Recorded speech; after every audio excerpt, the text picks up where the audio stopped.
Imagine a day where children are guided and nurtured in a way that honors their unique humanness. A day where, instead of being expected to change in order to fit in, children can be met right where they're at.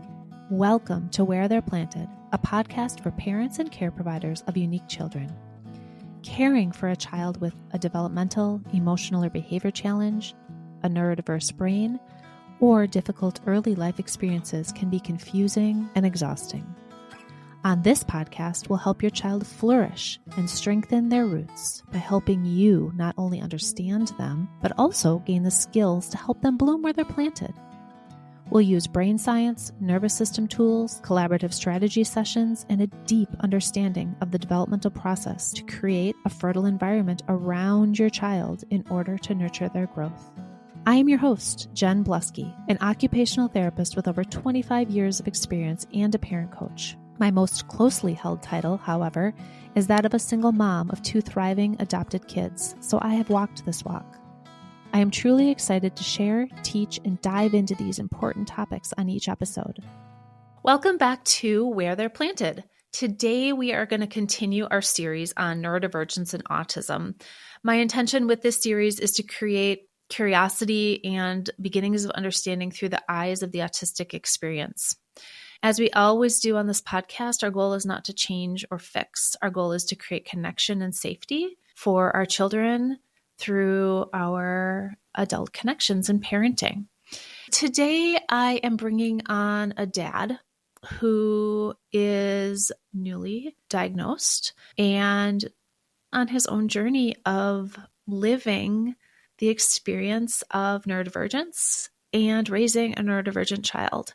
And so I am very, very excited for this podcast today to get some experience and some perspective for you guys listening, whether you are living a neurotypical parenting experience or whether you're like, I wonder if I have some neurodivergence floating around in me that would make sense to unpack or to understand more, not only for myself, but for my child. Nate is a dad, a partner, artist, comedian, homemaker, video and podcast producer, and recently diagnosed autistic and ADHDer.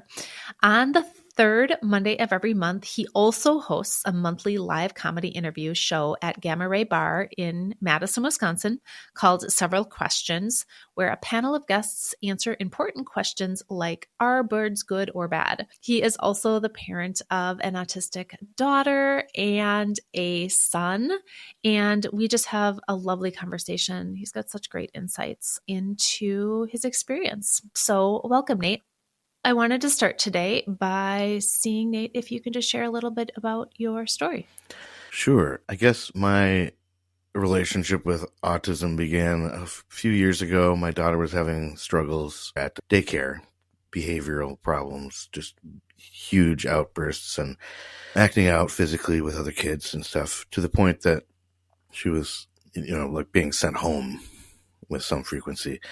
And it was really stressful, and we were trying to kind of figure out what was going on because she was, such a kind and good kid.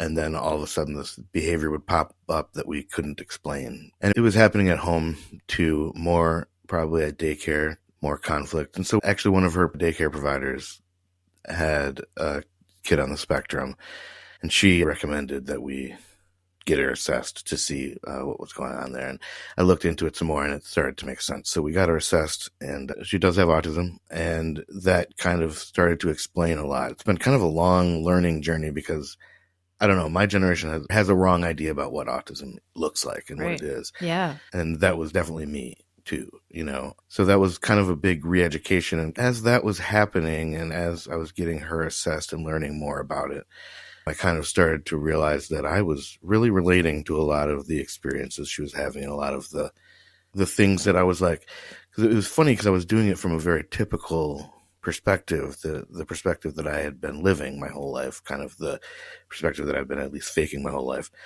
And so I was truly trying to figure my daughter out from that angle, from like the normal angle or whatever. Like a neurotypical angle? Indeed, maybe? Yes. Okay. Exactly, the neurotypical angle. That is the perspective that I had been taught my whole life. As I did that, I started to realize that I could actually more directly connect with a lot of what she was going through. And what really happened is, as things ramped up, we had another kid right around that time too. So that, of course, just amps up stress in the house. Yeah. And Yeah. there's less time to spend for everybody, kind of, So that ended up being a pretty stressful time. And I was having a big struggle with anger, with my own anger issues that I'd always kind of had, that I was just kind of quick to snap and quick to get angry, also quick to calm down often. But once I had the 2 kids and was dealing with Wesley's diagnosis and trying to figure that out, it really hit ahead. So I went into therapy to try to deal with my anger issues. And through that, my therapist was like, a lot of what you're experiencing sounds like ADHD. So I signed up to get assessed for ADHD. The assessor that I went to also does autism assessment. And I was like, I was learning more about autism and it was resonating with me a bit. And also I learned just about how hereditary they're finding out it is. And so I was like, okay, well, this might make sense to check it out. So I got assessed, and actually I got an ADHD assessment with social anxiety disorder.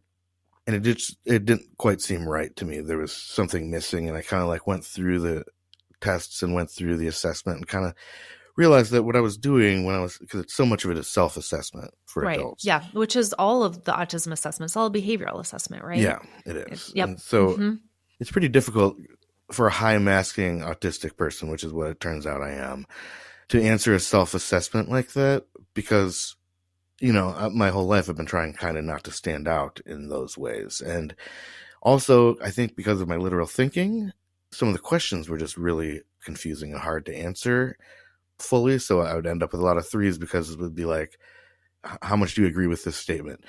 I would rather stay at home and read a book instead of go to a dinner party. And it's like, well, honestly, I don't really like reading that much. That's just not something I do. So I don't know, I guess the dinner party, who's going to be there? So I was like, I don't know, 3.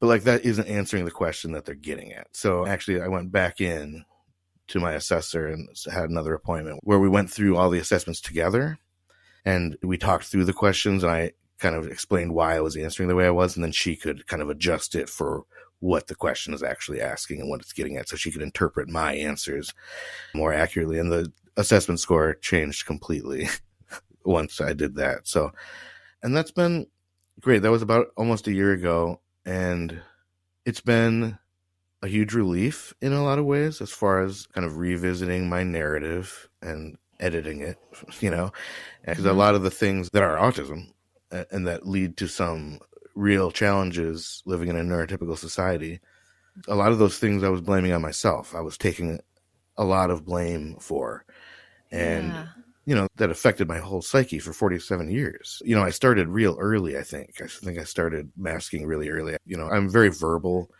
I'm also, I don't know if this is out of necessity or just how I am, but one of my special interests is human interaction and human behavior. So it's like, that is helpful if you're trying to be a good masker. I could figure out a lot of stuff and fake a lot of stuff. And then at a certain point, I think I figured out I wasn't fitting in, but I have a great sense of humor. And so I kind of have built an eccentric personality that serves as a distraction mask, or at least a different mask. So that kind of helped me be able to blend in, but also still, do the things that I like to do. I'm a performer. I like to perform and stuff. So, and make art and make, videos and audio stuff. That's what I like to do. That's also a special interest of mine. So it allowed me to do that through this eccentric personality, and also kind of get by on people are like, oh, he's just being weird, But and then there's been a lot of grief with it too. There was a lot of stuff I was maybe holding out hope that if this was just a character flaw, I could fix it. Even though in 40 years I have not. But there was still a shred of hope that accompanied that guilt of not changing it.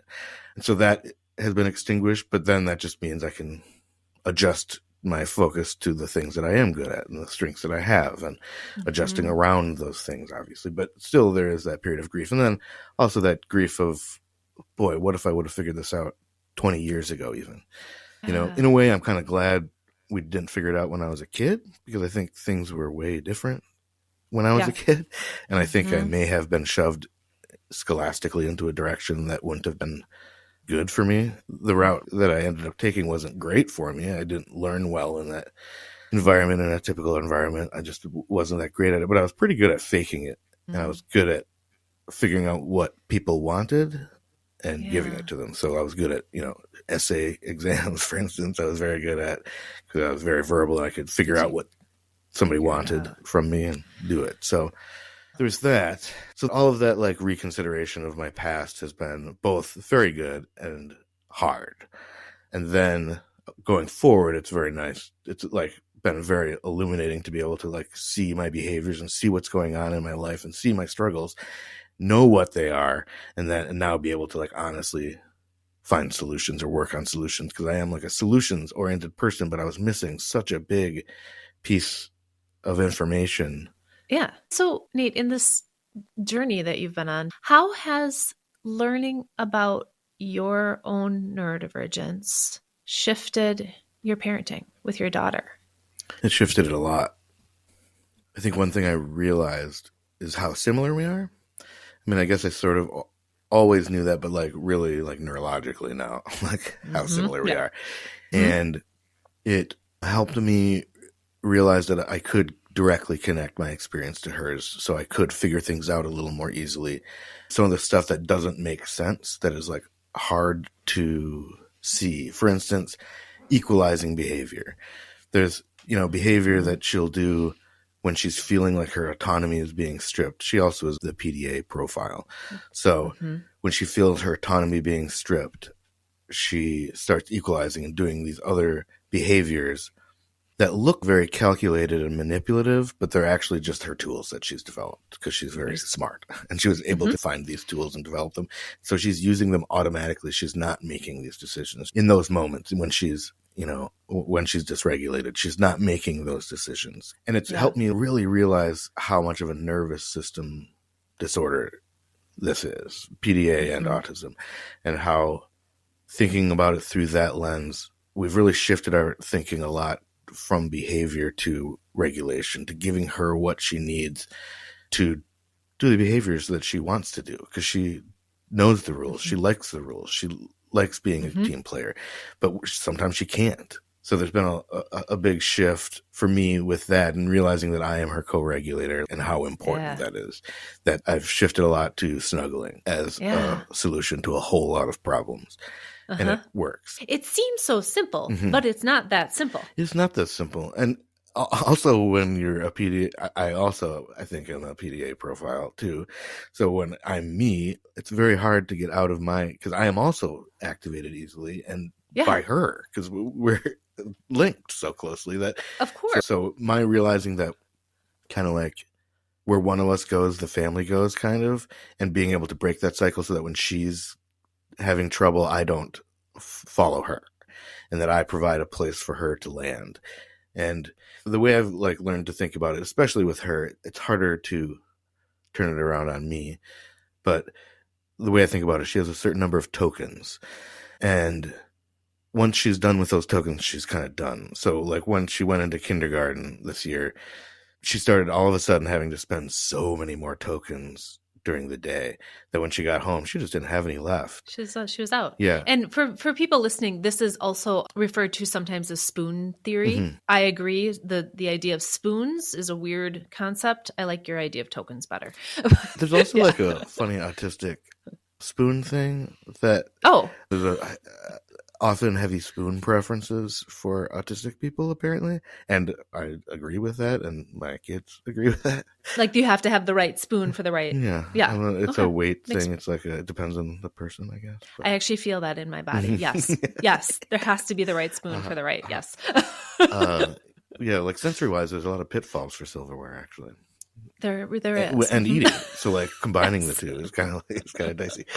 But yeah, so it's been really powerful for me to be able to look my daughter's experience and kind of translate some of her behaviors to my wife, who's typical, has been a game changer because I can express the things that seem like nonsense a little bit, that seem very hard to connect with in her experience and behavior because of our heightened nervous systems and heightened perception. We react to things that other people don't think are things. like, because we are processing things that they're not. And sometimes people will imbue things in what they say that they're not realizing they're imbuing. And so it looks like we're reading their minds, but really we're reading so many micro expressions, and we're also stacking it on top of all of our previous experiences with them because we processed just more information each time anew. And so for your daughter to be able to see how you sort of interpret her reactions or responses, what do you think that's doing for her? Well, I think I'm able to model really well because I'm so directly like her. I talk about it with her a lot, how we are the same. And when I'm struggling, I tell her what I'm doing, what's happening to me. And that's especially valuable with her because she doesn't like to be criticized. And so, like, if you're trying to coach her or tell her things, it often comes off as criticism, or she feels like it's criticism, and then she will not be able to listen or learn really. So if I can do it through myself and be like, yeah, oh, look, I just yelled for no reason. I've overreacted to dropping this thing or whatever. Isn't that silly? That was my nervous system. That was my watchdog brain. You know, we have different language that we can use to talk about it. And then also, honestly, I think the biggest thing is that I've gotten to a place where I can easily forgive her. And that's a strange thing to say, maybe, because you don't think about forgiving your kids for their behaviors, but it can build up. There's a resentment, and then you have this expectation, and you treat them a certain way because you're expecting them to do something, or that they're up to something, or they're, you know, you're almost treating them with fear and judgment all the time.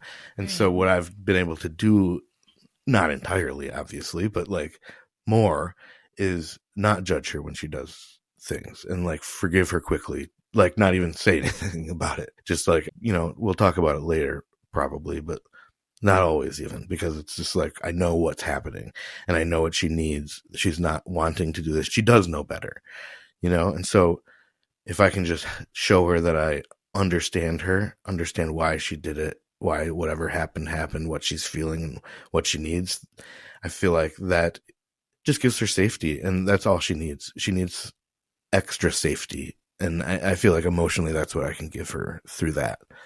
Wow. Since you've been able to do that, I'm just curious about the shift. What you just said was so powerful. I mean, you used the word forgive her, or move forward, or repair without some big thing. Mm-hmm.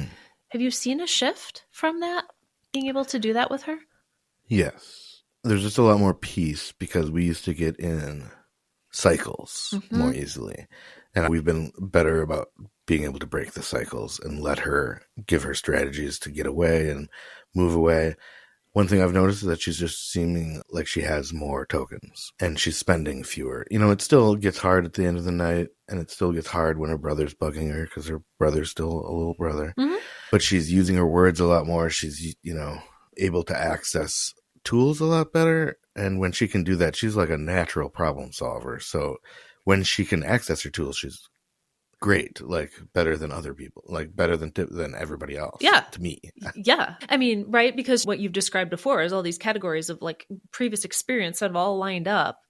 She's got more information to pull from. And she's got, you know, she's been going to a couple different therapies for like a couple years. So she's just gotten a lot more tools that other kids just don't get, that don't get taught. So like it took, you know, it takes longer to get her there. But I think, you know, as she's getting stronger and able to slow down a little bit in those big moments and not having as many of those big moments, so she's just generally a little more in the yellow green zone, she, you know, as this goes on, she will be able to access those tools and be stronger and more independent and more adept and empathetic and helpful than somebody who maybe didn't learn all those tools so manually, if that makes sense. Right. Yeah. I think it makes perfect sense in the idea of just really creating safety for her by truly understanding her, right? By you really understanding her experience is really powerful. And, you know, always think about parents. You're always trying to see your children.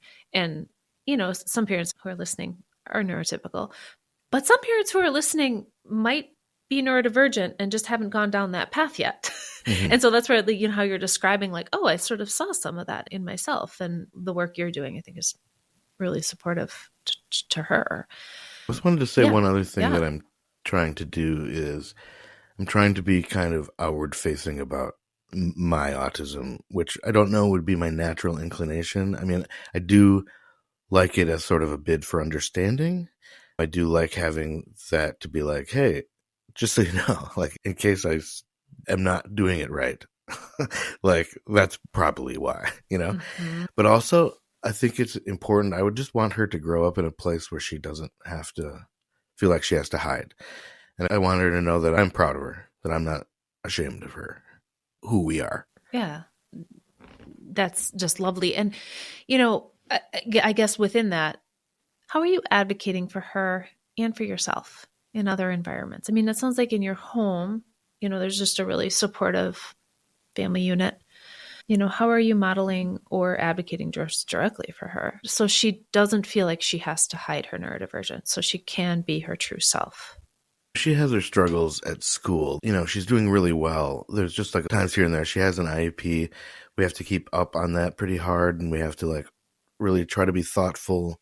Mm-hmm. And honestly, sometimes it's just like you have to be a little inconvenient. It's kind of hard, honestly, as a Midwesterner to be like pushy and annoying. Yeah. And like you also are developing this like long relationship potentially with this system. Mm-hmm. And I struggle with authority and hierarchies, I think partially because of my autism. And so like that's already kind of a dicey situation of having to establish this thing where there's, different powers and different needs and kind of trying to balance her needs versus everybody else's, and the fact that schools are underfunded and nobody has time to help anybody. And she's an outlier.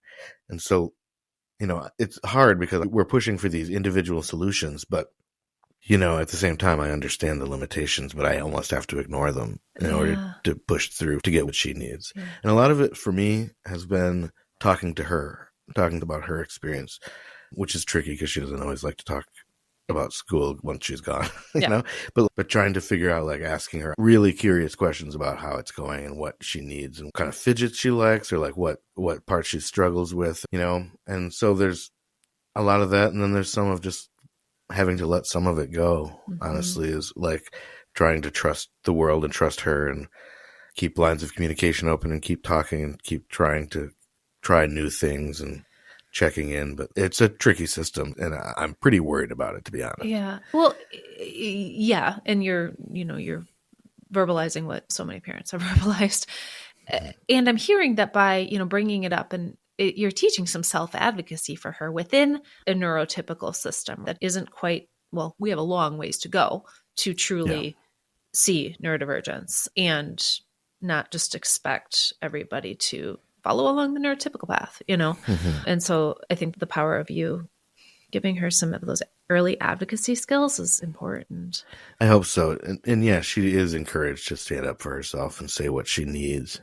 And I think a lot of this using your words kind of stuff, which can be dicey with autistic kids because sometimes they can't access their words, but as at least like giving her more verbal power and giving her words a lot of power, I think is just kind of encouraging to her. I don't know if you're an X-Men fan, but I grew up an X-Men fan, the cartoon mostly, honestly. But the whole deal with the X-Men is that there's all these exceptional kids that have these superpowers.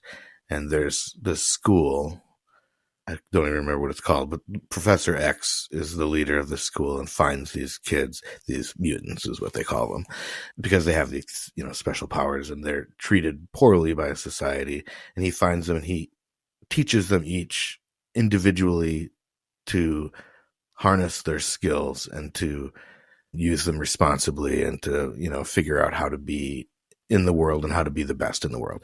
And that is like my fantasy, like a school where Professor X can just like look at her and figure out what's best for her. I just so wish that was like a viable option. I mean, sometimes I'm just like, when we're having struggles at school or whatever, I'm just like, oh man, yeah, I wish she could have that. And I guess maybe like what I'm starting to realize is maybe I'm Professor X. Like maybe I have to kind of assume that role a little more, which is also a struggle a little bit. It's also tough to figure out how to be that authority when you're also being like, radically accommodating at times. Because that's also a very important part of this that I wanted to bring up. This a big thing that we've realized over the last several months, maybe year, is that it's dynamic.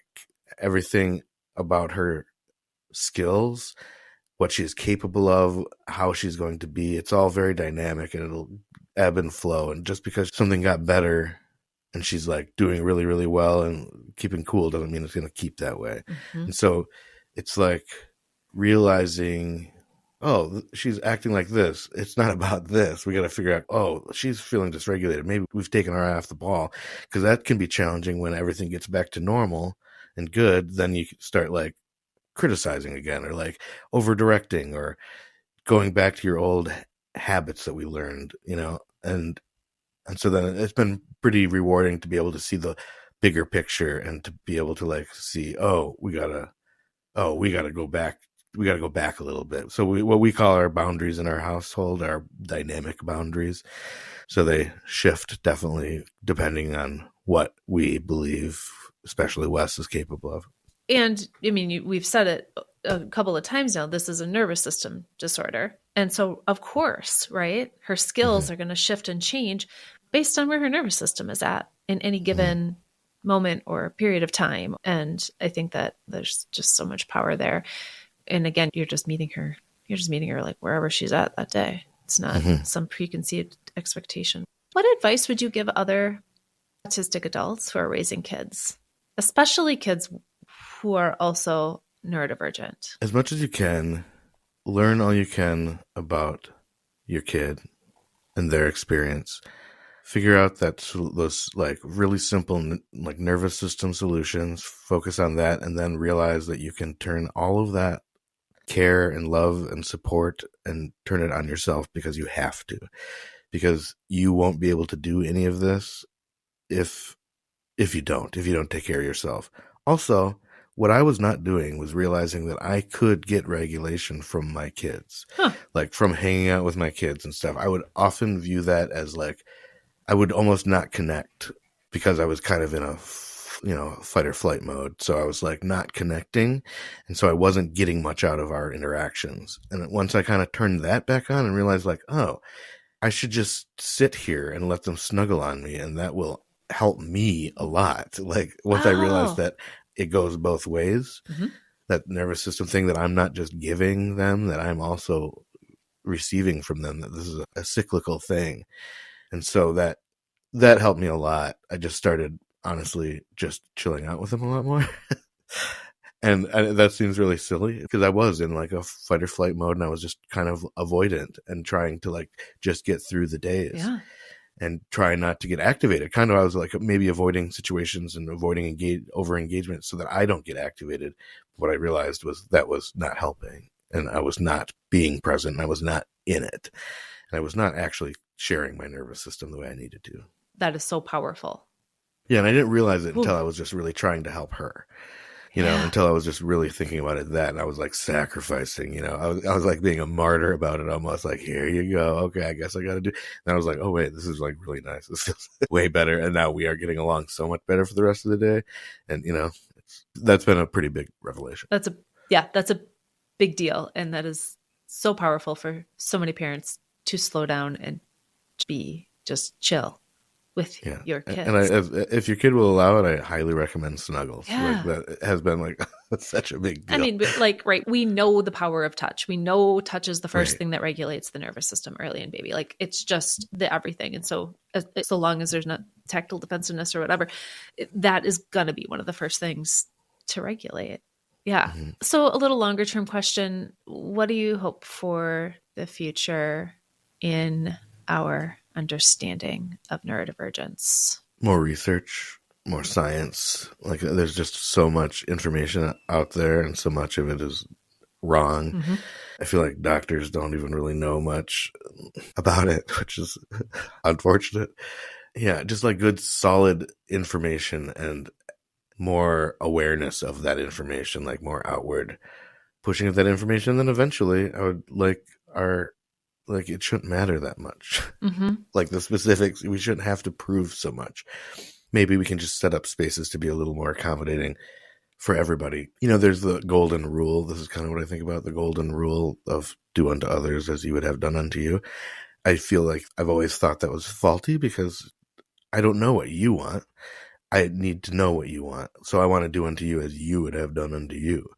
Because I feel like, our whole society is set up by neurotypicals to do that and to like take shortcuts. And I don't think that's a good shortcut because there's too many of us out here that don't want what you want. Right. Yeah. And so if we can kind of shift our focus to like individual people, that would be kind of nice, both in education and in workplace and in life kind of.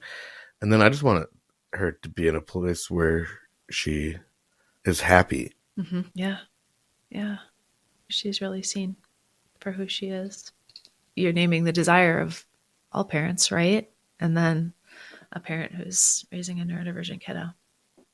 Something I definitely worry about is that the suicide rates of kids with autism is much higher, of people with autism is much higher, and depression rates and all sorts of other things that I think largely are because of how hard it is to live here.